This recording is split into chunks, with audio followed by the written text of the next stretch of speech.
क्या आपने कभी किताबों की फुसफुसाहट सुनी है? रात के सन्नाटे में जब सब सो रहे होते हैं, कुछ किताबें बोलती हैं, रहस्य बताती हैं।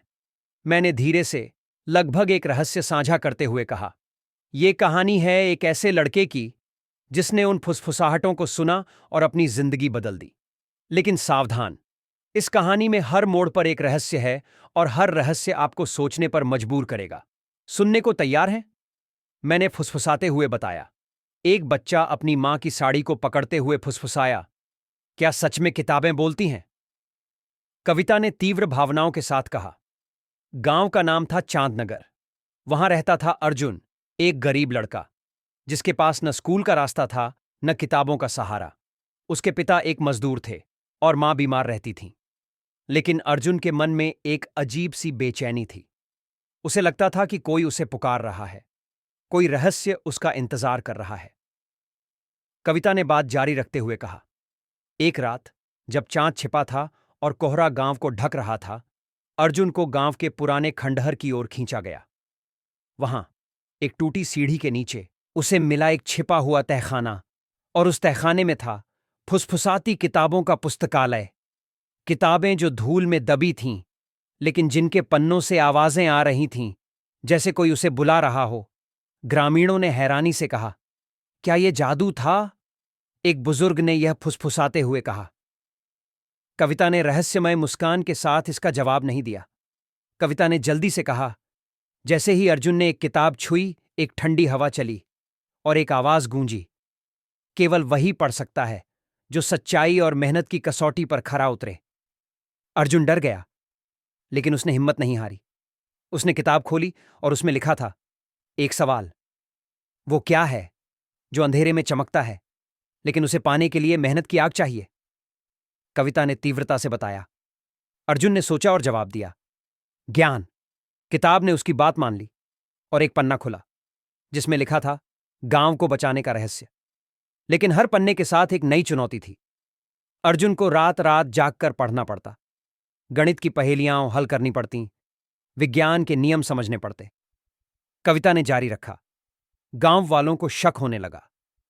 अर्जुन रात को कहां जाता है? क्या वो कोई जादू सीख रहा है?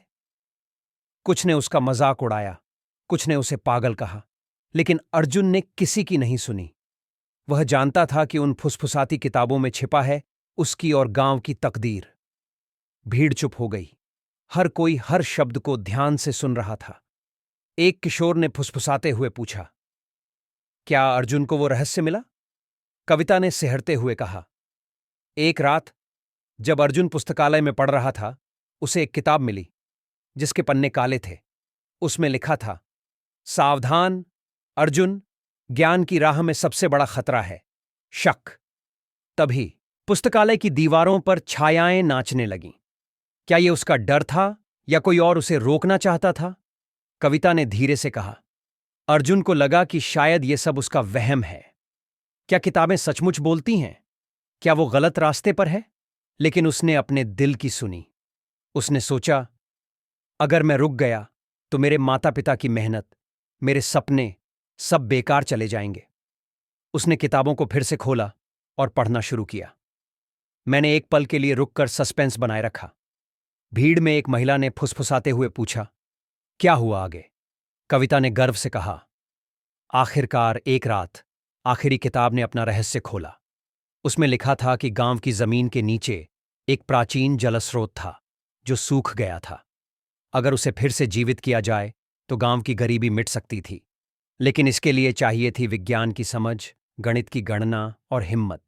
कविता ने जोश में बताया, अर्जुन ने गांव वालों को इकट्ठा किया।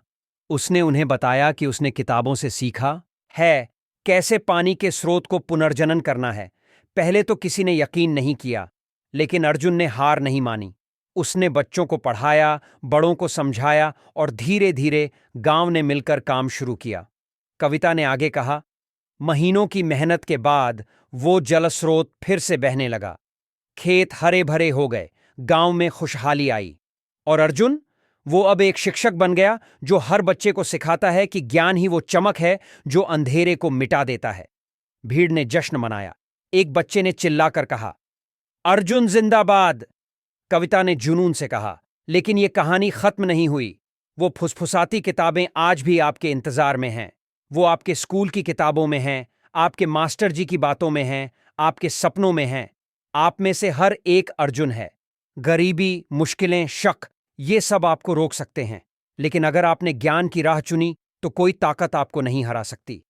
कविता ने बुलंद आवाज में कहा, तो उठो, अपनी किताबें खोलो। दे है कैसे पानी के स्रोत को पुनर्जनन करना है। पहले तो किसी ने यकीन नहीं किया, लेकिन अर्जुन ने हार नहीं मानी। उसने बच्चों को पढ़ाया, बड़ों को समझाया और धीरे धीरे गांव ने मिलकर काम शुरू किया। कविता ने आगे कहा, महीनों की मेहनत के बाद वो जलस्रोत फिर से बहने लगा। खेत हरे भरे हो गए, गांव में खुशहाली आई।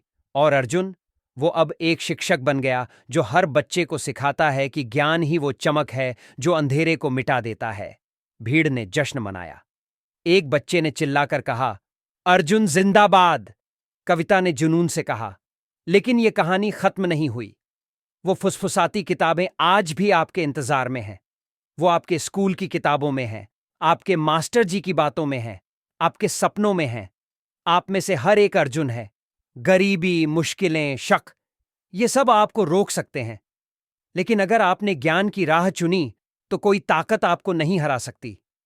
कविता ने बुलंद आवाज में कहा, तो उठो, अपनी किताबें खोलो। हर पन्ना एक रहस्य है, हर सवाल एक चुनौती, और हर जवाब आपको अपने सपनों के करीब ले जाएगा। क्या आप सुन रहे हैं? वो किताबें आज भी फुसफुसा रही हैं आपके लिए। अगर आपको ये कहानी पसंद आई हो तो कृपया लाइक करें, शेयर करें और सब्सक्राइब करना न भूलें। धन्यवाद।